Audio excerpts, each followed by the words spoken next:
ಇರೋದು 2 ದೊಡ್ಡ ಆಲೂಗಡ್ಡೆ ತಗೊಂಡಿದ್ದೀನಿ ನೋಡಿ. ಈ ತರ ಸ್ಲೈಸ್ ಆಗಿ ಈ ತರ ಕಟ್ ಮಾಡ್ಕೊಂಡಿದ್ದೀನಿ. ಇವಾಗ ನಾನು ಇದನ್ನ ನೋಡಿ, ಇದು ಬಾಯ್ಲ್ ಆಗಿದೆ. ಇವಾಗ ಇದನ್ನ ನಾವು ನೋಡಿ ಈ ತರ ಬಾಯ್ಲ್ ಆಗಿದೆ, ಹಾಫ್ ಬಾಯ್ಲ್ ಆಗಿದೆ. ಇವಾಗ ನಾವು ಇದನ್ನ ನೀರು ಇಳಿಲಿಕ್ಕೆ ಬಿಡೋಣ. ಯಾಕೆಂದ್ರೆ ಒಂದೇ ಸರಿ ಎಣ್ಣೆಗೆ ಹಾಕಿದ್ರೆ ಅದು ಮೈ ಮೇಲೆಲ್ಲ ಎಣ್ಣೆ ಸಿಡಿದು ಬಿಡುತ್ತೆ. ಅದಕ್ಕೋಸ್ಕರ ನೀರು ಇಳಿಲಿಕ್ಕೆ ಇದನ್ನ ಒಂದ್ 2 ನಿಮಿಷ ಬಿಡೋಣ. ಇದು ಇವಾಗ ಡ್ರೈ ಆಗಿದೆ, ಎಣ್ಣೆ ಇವಾಗ ಕಾದಿದೆ. ಇವಾಗ ನಾವು ಇದನ್ನ ನಿಧಾನವಾಗಿ ಎಣ್ಣೆಯಲ್ಲಿ ಬಿಡೋಣ. ನಿಧಾನವಾಗಿ ಬಿಡಿ, ಯಾಕೆಂದ್ರೆ ಕೈಗೆಲ್ಲ ಎಣ್ಣೆ ಹಾರ್ಬಿಡುತ್ತೆ. ಅದಕ್ಕೋಸ್ಕರ ಸ್ಲೋ ಆಗಿ ಈ ತರ ಬಿಡಿ ನೋಡಿ. ಇದು ಇವಾಗ ಈ ತರ ಸ್ಲೋ ಆಗಿ ಫ್ರೈ ಮಾಡ್ಕೊಳ್ಬೇಕು.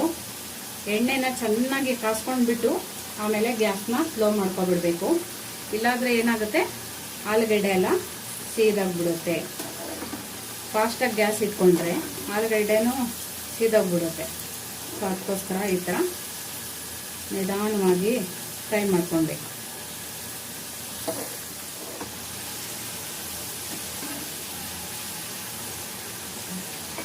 ನೋಡಿ, ಇದು ಇವಾಗ ಫ್ರೈ ಆಗಿದೆ. ಇನ್ನೊಂದು 2 ನಿಮಿಷ ಗೋಲ್ಡನ್ ಕಲರ್ ಬರಲಿ ಎತ್ತುತ್ತೀನಿ. ಇದು ಇವಾಗ ಗೋಲ್ಡನ್ ಫ್ರೈ ಆಗಿದೆ. ಇವಾಗ ಇದನ್ನು ಒಂದು ತಟ್ಟೆಗೆ ತೆಗೆಯೋಣ. ಗ್ಯಾಸ್ ಫಾಸ್ಟ್ ಇಟ್ಕೊಂಡೆ ಇದನ್ನು ತೆಗಿಬೇಕು, ಇಲ್ಲಾಂದರೆ ಅದು ಆಲೂಗಡ್ಡೆ ಎಲ್ಲ ಎಣ್ಣೆ ಹೀರ್ಕೊಂಡು ಬಿಡುತ್ತೆ.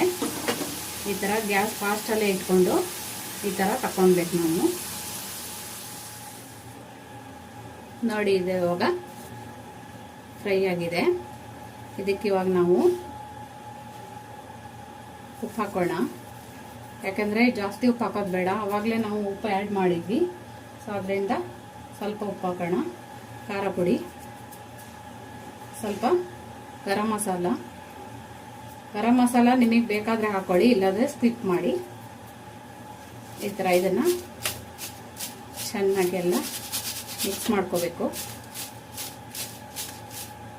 ಇವಾಗ ಮಿಕ್ಸ್ ಆಯಿತು, ಬನ್ನಿ ಸರ್ವ್ ಮಾಡೋಣ. ನೋಡಿದ್ರಲ್ಲ ಫ್ರೆಂಚ್ ಫ್ರೈ ಹೇಗೆ ಮಾಡೋದು ಅಂತ ಹೇಳಿ. ನನ್ನ ವಿಡಿಯೋ ಏನಾದರೂ ನಿಮಗೆ ಇಷ್ಟ ಆದರೆ ಲೈಕ್ ಮಾಡಿ, ಶೇರ್ ಮಾಡಿ, ಕಮೆಂಟ್ಸ್ ಮಾಡಿ, ಮರೆಯದೆ ಸಬ್ಸ್ಕ್ರೈಬ್ ಮಾಡಿ.